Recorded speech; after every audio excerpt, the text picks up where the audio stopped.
And there we have it, a 5 exercise, very effective pull day that targets all of the muscles you really need to target in the pulling motions, we'll say.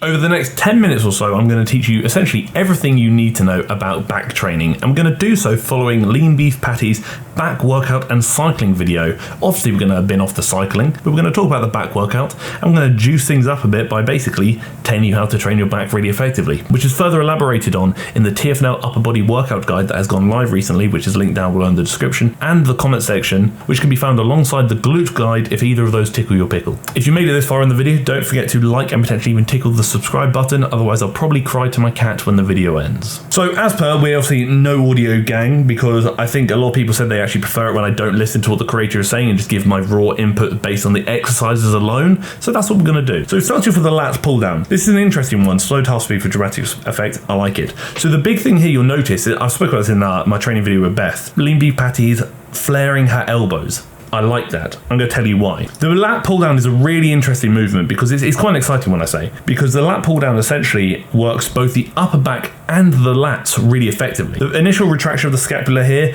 is again not really necessary. I think ultimately what you want to do is go through natural scapular rhythm, so your scapula, being your shoulder blade, will move freely how they want to throughout the movement. That's kind of what we want to encourage. The first half of the movement till about the 90-degree point is going to be very much upper back focused. But the reason why the lat pull down is juicy is because once you get past this 90-degree point and start going into adduction, the upper arm is now coming closer to the body and the lats are going to get very much involved. So what we're trying to do is essentially keep that flare so we can get those high levels of adduction to get a nice stretch at the top to make sure the upper back is going through a full range of motion. And you're laughing. Genuinely, if I could only choose one back movement to do, it would probably be a pull down variation of such, due to the fact that you can get both upper back and lat development in doing so. 4 sets of 10 to 12 reps, quite excessive on the old volume front. There's an argument that you can only respond to a maximum of 5 to 6 effective sets every 5 to 7 days. If that is true, you've got most of your volume for the week in one movement, which is probably not the best thing. So lat pull down, big yes to include. I'm a fan. So we're doing what she states as a lat pull through. I call it like a cable lat pull over myself. So this is an interesting one. We're going to talk about hand positioning here. This is a good movement. You can certainly include it. It's very good for working the lats in their shorter position. But the issue we have with it is the overhand grip. That overhand grip will lead the elbows to flare slightly, which means that when she goes into this shortened position here, there is a big gap between the upper arm and the torso. When this is present, this big gap, the lats are going to be less activated and less recruited. What you want is this upper arm to be as close to the torso as possible, thus working the lats more effectively and shortening them more effectively. How you can do that is by either chucking in 2 D handles on top of this handle, so you can adopt a neutral shoulder width grip, which then in turn brings your upper arm closer to the body, which is what you want, or using perhaps a double rope, so a long rope where you can again adopt that neutral grip, keeping the upper arm close to the body. That will then make this movement far more effective for the lats and give you essentially more bang for your buck. So the movement is good, but what I would say is change it to adopt a neutral shoulder width grip, and then it'll be much better. As always, in the description and the comment section, you can find links to either apply to work with myself, Ryder, or Beth on a one-to-one basis in which we will coach you to your goals. You can join the group training team, which is being run through Train Heroic, the app or website, in which you can work out at home, work out at the gym, or work out following my workout routine. Or you can have a look at all of the selection of workout guides that TFNL has to offer, be that upper body, glutes, growth guide, and home workout handbook. All of them are linked down below in the description and also in the comment section too. So the thing here is we're going straight onto bicep curls after having done 2 back movements, 1 lat, 1 upper and lat focus. If we were only going to do 2 movements, I'd probably do 1 more dominant upper back movement, like a wide grip row where your upper arm is about 45 to 90 degrees, and then maybe a second movement as a lat dominant row or a lat dominant pull down where the upper arm is close to the body and you're adopting a neutral grip throughout. So we have 1 heavy upper back movement, 1 heavy lat movement.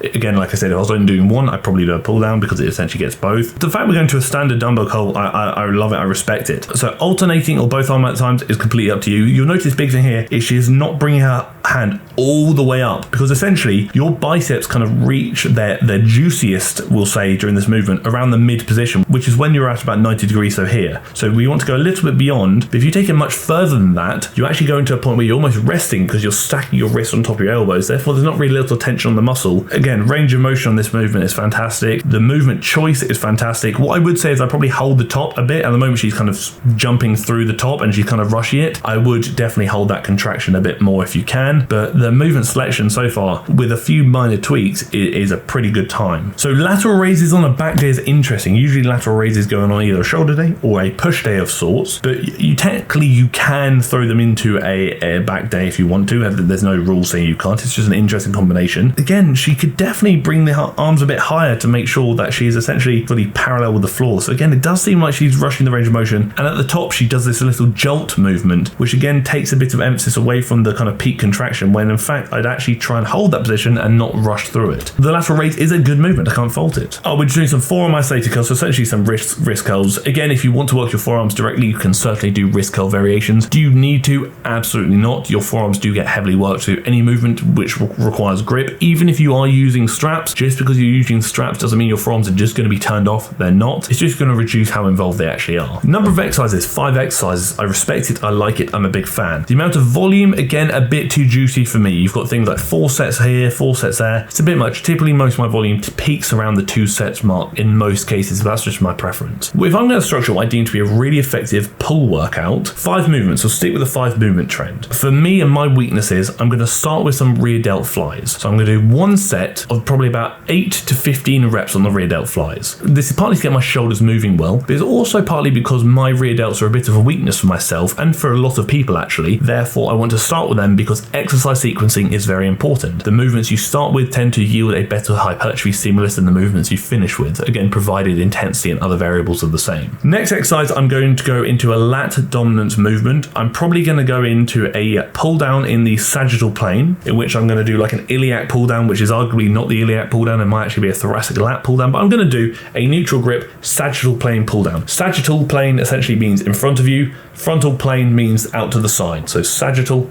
frontal. I'm probably going to do about 2 sets of 6 to 9 reps, I'd say. Again, each side, making sure I am resting between each side as I would rest for the start of a new set. So that's typically going to be about 3 minutes, because just because you've done one side, you go straight into the other side, there are going to be things that have not recovered. Oxygen, is your breathing going to be the same after just finishing your left side before you go into the right side? Probably not. There's also the argument of potential motor unit recruitment. So I'd always say weaker side first, rest for let's say 3 minutes, next side, rest, that's 1 set. From that, I'm actually then going to go into a wide grip lat pull down like LeanBeefPatty did, where I'm focusing on working through the frontal plane now. So I've got sagittal and frontal, and I've now shifted a bit of emphasis from not just the lats now, but to the upper back and the lats, where I'm working on high levels of adduction, trying to get my elbow all the way down to my hips as I pull down, but keeping quite a wide grip. Again, I'll probably stick to about 2 sets of about anywhere from 5 to 10 reps. And then I'll move on to my final back movement, which is likely going to be a wide grip row of sorts, where it really depends. Assuming my reverse fly entailed me going down about 45 degrees or so, my wide grip upper back row, be that machine, be that free weight, whatever it may be, let's assume a machine wide grip upper back row, I'm going to try and keep my arms about 90 degrees. So a really high level of flaring to shift a lot of emphasis over to my upper back. With that, I'll probably do about 1 set of anywhere from about 6 to 10 reps on this, with slight body English, so a little bit of movement to essentially help me go through a bit more retraction and increase the range of motion slightly. So let's say I'm using a bar, the bar can touch my chest, etc, etc. So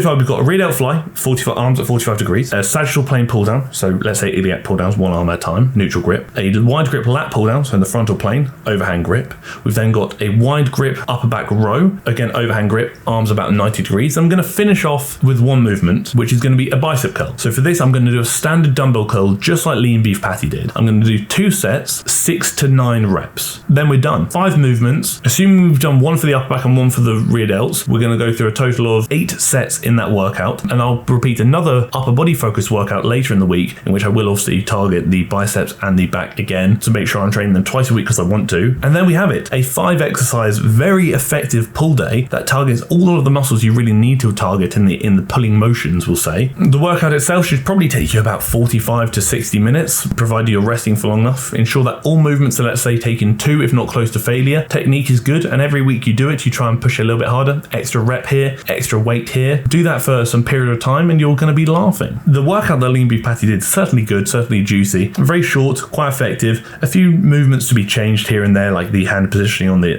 pullovers and whatnot, but as a whole, good movement selection, but I've just simply given my take on how I would change it slightly. Do you have to do what I've said? Absolutely not. Is it mandatory? Absolutely not. It is simply a suggestion that may be beneficial to you depending on what your goals are. And a lot of the suggestions I did make can be replicated at home provided you have bands and a means to do pull-ups, and maybe even some dumbbells too. But that is it. That is the video. Thank you for tolerating me. Thank you for tolerating the fact that I always thank you for tolerating me, and thank you for tolerating the video.